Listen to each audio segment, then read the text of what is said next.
हाँ जी दोस्तों, very good evening. हालाँकि आज संडे का दिन है और आपको हैप्पी संडे तो मुझे सुबह-सुबह बोलना चाहिए था। बट चलिए कोई बात नहीं, आपका हैप्पी द एंटायर वीक मैं आपको विश करती हूँ बहुत सारी शुभकामनाओं के साथ। और अभी इस मौसम में इतना बारिश का मौसम है, आप भी मदर अर्थ को थोड़ा-सा हैप्पी कीजिए, खूब सारे प्लांटेशंस करके, ठीक है? मैं भी इस पे काम करूँगी और साथ में मैं बहुत सारे और भी पर्पस पूरे कर रही हूँ। जल्द आप लोगों के सामने लेके भी आऊँगी। चलिए, तो ये जब संडे है तो ये हैप्पी संडे तो बनना ही चाहिए। भले ही ये वीडियो कब तक मैं अपलोड करूँगी आई डोंट नो। मैं 8:30 बजे ये बना रही हूँ। होपफुली आपका संडे ख़त्म होने के पहले ये वीडियो आपको मिल जाए। तो डीएम महाशय की आज हम बात करेंगे, लेकिन उससे पहले आपकी थोड़ी सी बात। बहुत सी डीएफ इस समय बहुत सारी पर्जिंग से, बहुत सारे सेंसेशन से गुजर रही हैं, तो बिल्कुल भी घबराने की बात नहीं है। आप सब जानते हैं कि आप एक एसेंशन जर्नी में हैं और इस वक्त बहुत ज़्यादा ह्यूज एसेंशन वेव्स जो लाइट है, huge waves of light our earth is receiving, ठीक है। और इस लाइट का मतलब ही होता है एवोल्यूशन ऑफ योर कॉन्शियसनेस, और बहुत ज़्यादा फास्ट एवोल्यूशन हो रहा है इस वक्त। कॉन्शियसनेस का असेंशन हो रहा है बहुत ही रैपिड रेट में। आप लोग इवॉल्व हो रहे हो, सारी सोल्स इवॉल्व हो रही हैं for the purpose of the 5D। सो इस वक्त बहुत ज़्यादा आपको हैवी इमोशंस आपके सरफेस पे आ रहे हैं। समवेयर आपके नेगेटिव पैटर्न्स पर लाइट डाली जा रही है। बहुत सारी नेगेटिव आपके अंदर जो कोर में अनियन की जो लेयर्स हैं आपके अंदर की, पूरी एक एक परत खुल रही है। तो हमको बहुत ही अजीब लग रहा है। हेल्थ इश्यूज भी हो रहे हैं क्योंकि उन चक्रास की जो नेगेटिविटी है वो रिलीज़ हो रही है जहाँ जहाँ पर आपको हीलिंग रह गई थी। कुछ वियर्ड ड्रीम्स भी आ रहे हैं, ड्रीम में भी आपकी हीलिंग हो रही है, गाइडेंस मिल रहा है, सेंसेशंस अजीब अजीब हो रहे हैं। पर ये टाइम बिल्कुल घबराने की बात नहीं है। You are preparing for the 8th portal, क्योंकि उसके बाद जो आज की आप मेरी चैनलिंग सुनेंगे मज़ा आ जाएगा। बहुत ही प्यारी वाली एनर्जी मुझे आ रही है अपकमिंग टाइम के लिए। सीधे बात करती हूँ आपके डीएम की। बहुत ही मिसिंग वाली एनर्जी, ब्लेसिंग्स वाली एनर्जी, वेरी ब्यूटीफुल वाइब्रेशन। जैसे कि ये जो हमारा कैंसर में हमारा न्यू मून था, बहुत ही इमोशनल एनर्जी थी। तो बहुत ज़्यादा इमोशनल फ्लो है आपके डीएम का towards you, and that will create the reunion. Emotional flow तो आपका भी हो रहा है। बहुत सारे आपके अंदर के सप्रेस इमोशंस ऊपर आ रहे हैं। जहाँ जहाँ पर हीलिंग एंड क्लेंजिंग होनी है वहाँ वहाँ पर आपके इमोशंस ऊपर आ रहे हैं हील होने के लिए। यही इमोशंस आपके डीएम के भी आ रहे हैं, ठीक है। लेकिन बहुत सारे स्ट्रगल्स उनकी लाइफ में चल रहे हैं। May be they are somewhere struggling to take stand for you. Third party का भी कर्मा रिलीज हो रहा है, तो fighting with the third party, fighting with the family, बहुत सारे बवाल आर्गुमेंट्स चल रहे हैं इस वक्त, ठीक है। बहुत ज़्यादा ब्लेम उनके ऊपर लगाया जा रहा है, बहुत सारी चीज़ें हैं। बट ओवरऑल जो एनर्जी है वो जस्टिस एंड जजमेंट की है, एनर्जी रियूनियन की है, ठीक है। जो एनर्जी एक्शन लेने की है। और मेरे ख्याल से जहाँ तक मुझे आप लोग के मैसेजेस आ रहे हैं, बहुत लोगों के ऑलरेडी मैसेजेस कॉल आ चुके हैं, आ रहे हैं, ठीक है। और बहुत ही ज़्यादा डीएम एनर्जीज इमोशनल हो रहे हैं, ठीक है। They are ready to take stand, ठीक है। क्यों? क्योंकि इस वक्त जो जो थर्ड पार्टी है उनके संग जो उनका कर्मा साइकिल है बहुत बहुत गंदी तरीके से एंड ऑलमोस्ट हो चुका है। मतलब one cycle is going to complete, और एक बहुत ही ज़्यादा फर्म डिसीजन आपके डीएम अब ले रहे हैं। अच्छी बात यह है कि जो एक फियर था उनको डिसीजन लेने में, थर्ड पार्टी को छोड़ना या फैमिली, क्योंकि तब जो भी पेन होता है उससे भी दर्द होता है। फैमिली के अगेंस्ट एक्शन डिसीजन लेना, it was not easy. They fought hard for this, या अभी भी वो लड़ रहे हैं इस डिसीजन को लेने के लिए। बट डिसीजन बहुत ही अच्छा है। जैसे कि इतनी इमोशनल डिसीजन वो लेंगे, इसीलिए कह रहे हैं न्यू बिगनिंग। ये 777 का जो पोर्टल है ये प्रकार से न्यू बिगनिंग है कि ये उन सब लोगों को आपकी मैस्कुलिन लेट गो करने वाले अपनी लाइफ से जो उनको सर्व नहीं कर रहे हैं, ठीक है। They are fighting hard, taking stand, बहुत सारे स्ट्रगल्स कर रहे हैं, बहुत सारी पेन्स हैं, सफरिंग है, एवरीथिंग। बट इस वक्त जो भी गाइडेंस उनको स्पिरिचुअल टीम का मिल रहा है, जो वो अंदर फील कर रहे हैं, उस गाइडेंस को वो पूरी तरीके से ले रहे हैं and they are heading towards the union, ठीक है। बहुत सारे ब्लॉकेजेस भी हैं जो आपके मैस्कुलिन के हील हो रहे हैं। रही बात ब्लॉकेजेस की, आपकी बहुत फास्ट असेंशन चल रही है, जैसे मैंने पहले बताया है, ठीक है। You are also heading towards the growth. बहुत सारे हैप्पी चेंजेस आपकी लाइफ में भी आने वाले हैं, अबंडेंस आने वाली है। बहुत लोगों की हो सकता है कि एक अच्छी जॉब लगने वाली है, या किसी एग्ज़ाम में आप अपीयर होने वाले हो, या व्हाटएवर आपकी स्ट्रेटेजी है वो पूरी होने वाली है। और नहीं हुई है तो 8-8 के पोर्टल में स्ट्रेटेजी बनाएंगे, 12-12 के पोर्टल तक वो बिल्कुल होएगी ही होएगी। ओवरऑल अगर कुछ नहीं भी होगा तो आपकी लाइफ में कम से कम स्मूथनेस बिल्कुल आएगी, क्योंकि ये एनर्जी है ही। अब जिस एनर्जी, जिस पेन में आप, से स्ट्रगल में आप अब तक थे, ये जिनके लिए भी मैं एनर्जी बता रही हूँ, मे बी मोस्टली मुझे न्यू अवेकनिंग लग रही है, ठीक है। क्योंकि हमारी जो ओल्ड अवेकनिंग्स हैं काफ़ी ज़्यादा आगे, ऑलमोस्ट सब रियूनियन में ही हैं। जो थोड़ा सा लॉजिकली ले रहे हैं, हो सकता है कि वो अभी भी स्ट्रगल कर रहे होंगे, ठीक है। तो ये समझना है आपको कि ये जर्नी असेंशन की है, ये जर्नी आपके अंदर की सारी एक एक परतें उतारने की जर्नी है। आप अगर अपनी लेयर्स को उतारने में संघर्ष करोगे, या आप कहते ना ज़िद्दी बनोगे, तो आपके डीएम भी अपने अंदर की उन ईगो की लेयर्स को नहीं उतार पाएंगे। तो support your DM indirectly bye healing your layers. आपकी ऐसे ऐसे लेयर्स उतरती जाएंगी, आप कहीं ना कहीं अपने डीएम को सपोर्ट करें। And what is the self love? Self love पे यही होता है। सेल्फ लव मतलब ये नहीं होता है कि हम सिर्फ अपने आप को मेंटेन कर रहे हैं तो हम सेल्फ लव कर रहे हैं, या we are spending on our self तो ये सेल्फ लव है। सेल्फ लव कि मुझे अपने आप को टोटली प्योरीफाई करना है, हर प्रकार से अपनी इमोशनल, मेंटल, फिजिकल, फाइनेंशियल, हर प्रकार की कोडिपेंडेंसी को हील करना है, इवन योर सोल कोडिपेंडेंसी, ठीक है। And complete purity, spiritual codependency, sorry.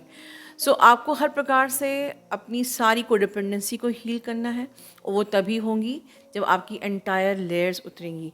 अब जहाँ मैंने बात करी इन कोडिपेंडेंसी की, मैं बहुत हल्का सा गाइडेंस देना चाहती हूँ। जैसे कि मैंने पहली बात करी फिजिकल कोडिपेंडेंसी की, मतलब आप हर प्रकार से हेल्दी हो, ठीक है। आप लाइफ को अपने हिसाब से जी रहे हो। अगर आप अपने डिसीजन के लिए, सपोज़ आप अपने फैमिली मेम्बर्स के सामने स्टैंड नहीं ले पा रहे हो, तो आप फिज़िकली कोडिपेंडेंट हो, तो आपके डीएम भी आपको वही मिरर करेंगे। तो अगर आप चाहते हो कि वो अपनी फैमिली को केस अगेंस्ट सही चीज़ के लिए स्टैंड ले, तो आपको पहले लेना पड़ेगा। And plus your health should be good. Mental codependency क्या होता है कि समझ लीजिए कि आप जो इस 3D की जो रूल्स हैं, जो कंडीशनिंग है, कहीं ना कहीं आप भी बॉदर कर रहे हो कि हाँ हमें मैरिज करनी चाहिए, हमें शादी करनी चाहिए, या आपको भी लगता है कि जब तक हमारी मैरिज नहीं होगी हम इस जर्नी, लाइक ये जर्नी हमारी पूरी नहीं होगी, लाइक एवरीथिंग। आप एक लव को, एक ब्यूटीफुल लव को बिना किसी कंडीशन के क्यों नहीं एंजॉय कर सकते हो? और सिर्फ यही नहीं, जो समाज की सोच है उससे परे आपकी अपनी एक अलग सोच, ठीक है, जो कि अलाइन है with your own soul. Ultimately जो भी खुद आपकी सोल खुद आपको गाइड करती है इस जर्नी पे कि क्या सही है क्या गलत है। And if you are align with your soul, हर चीज़ सही होती जाएगी। बट मेंटल कोडिपेंडेंसी यही होती है, ये चीज़ आपको लग रही है कि बहुत छोटी सी चीज़ है, बट आपके मेजर ब्लॉकेजेस यही है जहाँ पर आपके डीएम आपको मिरर करते हैं कि अगर आपने अपनी सोच सही नहीं करी तो वो भी अपनी सोच को ठीक नहीं करेंगे, वो भी कंडीशनिंग से ऊपर उठेंगे नहीं, वो भी थर्ड पार्टी या फैमिली को ही चूज़ करेंगे और स्ट्रगल करेंगे। इमोशनल कोडिपेंडेंसी कि अब इमोशनल कोडिपेंडेंसी मतलब आपको अपने प्यार के लिए किसी पे डिपेंड क्यों रहना है? आपको प्यार देने वाला होना है, लेने वाला नहीं होना है। मैंने आज के शॉर्ट पे कहा था कि लव अट्रैक्ट्स द लव। मतलब अगर आप always in the energy of love, सबको लव देना है, एवरी एंटिटी, सिर्फ आपके डीएम को ही नहीं, सबको लव देना है, दुश्मन से भी अंदर से कोर से लव की एनर्जी में रहना है, तो you will attract the love. आप संवेदनशील बनेंगे। Love creates enhance your creativity. जैसे कि जो लोग बहुत संगीतकार होते हैं या डांसर्स होते हैं, they are very emotional from inside, तो वो प्रेम की एनर्जी में आपको वाइब्रेट करना है। अनटिल अनलेस आप लव की एनर्जी में नहीं हो, आपके अंदर मैनिपुलेशन है, आपके अंदर चालाकियाँ हैं, आप बहुत ज़्यादा स्मार्टनेस दिखाओगे, अपना दिमाग चलाओगे, लॉजिकल रहोगे, डेफिनेटली आपकी जो डीएम ही आपको मिरर करेंगे। एंड देन फाइनेंशियल कोडिपेंडेंसी, तो इसको भी हील करना है, फाइनेंशियली भी अपने आप को स्ट्रांग बनाना है। लेकिन फाइनेंशियली कोडिपेंडेंसी का मतलब ये भी होता है कि आपको अगर फाइनेंस आपका आ रहा है, यू आर अर्निंग गुड, तो and then you are not fussy to earn more and more and more, और पैसा कमाना है, and then somewhere you are compromising with your life, your health, your inner work, तो फिर से आप mentally dependent हो गए। ठीक है, तो ये नहीं कि मेरी सोच तो बहुत अच्छी है ma'am, now I am not align with the 3D thoughts and conditioning, तो मेरी मेंटल डिपेंडेंसी हील हो गई है, मेरी सोच अब चेंज हो चुकी है, मैं समाज के लिए काम कर रही हूँ, ठीक है, मैं अच्छे से सोल पर्पस कर रही हूँ, तो मैं मेंटली इंडिपेंडेंट हो गई हूँ। But if you are compromising with your inner work and you are continuously earning and you are not taking care of your health, तो अगेन आप फाइनेंशियली मतलब एक प्रकार से गुलाम हो चुके हो पैसों के। तो फाइनेंशियली कोडिपेंडेंसी को हील करना मतलब सिर्फ इतना नहीं होता है कि हमें बस पैसा हम कमा रहे हैं तो then we are financially independent. हम एक्चुअली पैसे के फिर गुलाम हो जाते हैं जब हम अपनी हेल्थ का ध्यान नहीं रखते हैं, या हम अपने इनर वर्क या अपने लाइफ के डिसिप्लिन्स को, एक लाइफ स्टाइल को अच्छे से हम ट्यून नहीं कर पा रहे, तो कहीं ना कहीं हम इन सब जो कोडिपेंडेंसीज के ही अलाइन अभी भी हैं। ठीक है, तो अच्छा, जो लास्ट मैंने बताया था स्पिरिचुअल कोडिपेंडेंसी, मतलब आपको स्पिरिचुअली हमें सारे रिलीजन से ऊपर उठ के ये सोचना है कि there is nothing right, nothing wrong. ठीक है, जब आप ज़ेन स्टेट में होते हो, when you are in the complete silence, when you are, आपका जो ये मंकी माइंड चलना बंद कर देता है, सारे जजमेंटल्स बंद कर देता है, सारी ओवर थिंकिंग बंद कर देता है, देन आप स्पिरिचुअली इंडिपेंडेंट होते हो, जिसके लिए आपको कहा जाता है कि भाई आप मेडिटेशन कीजिए, अपने माइंड को साइलेंट कीजिए। ठीक है, तो जब आपके सारे अंदर के सारे कॉन्फ्लिक्ट्स, अंदर की सारी हलचलें, साइलेंस, एक कंप्लीट साइलेंस आ जाता है, तो कब होता है, उस तब तक पहुंचने के डेफिनेटली आपको सारे ब्लॉकेजेस भी हील करने पड़ते हैं। ठीक है, और आप एक ऐसे मकाम पे पहुंच जाते हैं अपनी सोच की, ऐसे अपने परसेप्शन की, कि जहाँ कोई परसेप्शन होता ही नहीं है, nothing right, nothing wrong, everything is completely okay, because हम सब यूनिवर्स हैं। मैं भी यूनिवर्स हूँ, आप भी यूनिवर्स हो, और यूनिवर्स अपने आप को हर फॉर्म में एक्सपीरियंस कर रहा है। There is no judgmental thought, और मार्क माई वर्ड, जो जज करते हैं, जो अपनी जज करने की आदत को ठीक नहीं कर पा रहे हैं, यूनिवर्स उनके साथ बहुत ही स्ट्रॉन्ग जजमेंट करता है। इस बात को ध्यान रखिए। सो अब इन सारी अबव कोडिपेंडेंसी को हम कैसे हील करें? ठीक है, and the very beautiful way जो आप अपने डीएम को भी गाइड कर सकते हैं, अगर आप कम्युनिकेशन में हो तो ये सब चीज़ें सोल गाइडेड होती हैं। सोल गाइडेड आपकी जर्नी पे आपको कैसे आगे बढ़ना है, कौन सा सेंसेशन आएगा, कौन सी लेयर को हील करना है, कौन सा ट्रॉमा, कौन सा टॉक्सिन ऊपर आ रहा है जिसको आपको हील करना है, एवरीथिंग इज गाइडेड। ठीक है, तो क्या करना है, डिवाइन ने बहुत अच्छी चीज़ आप लोग के लिए बनाई है। मेरा जो होपोनोपोनो प्रेयर है उसमें मैंने जो एक चीज़, एक सीक्रेट डाला है कि आप जो इंटेंशन दे के बना उसको करोगे with the intention for a month at least, वो चीज़ आपकी हील होगी। ठीक है, कोई टाइम फ्रेम नहीं होता है, बट एटलीस्ट 1 मंथ। ठीक है, आप अपना इंटेंशन सेट कीजिए कि मुझे अपनी ये सारी अबव कोडिपेंडेंसीज को हील करना है, और इसके लिए मैं स्ट्रेट अपने सुप्रीम सोल से गाइडेंस चाहती हूँ। And do that ho'oponopono prayer जो इस चैनल पे हमने आपके लिए बनाया है, और आप करके देखिए, आप हर प्रकार की कोडिपेंडेंसी से रिलीज़ हो जाएंगे। राइट, और वीडियो के इस अंत में हम आज अपनी मदर अर्थ को भी रिलीज़ करते हैं हर प्रकार की पेन से और सफरिंग से विद दिस प्रेयर। ये प्रेयर सबको करना, it is only 2 minutes prayer mandatory है for every, even the silent subscribers. God bless you all.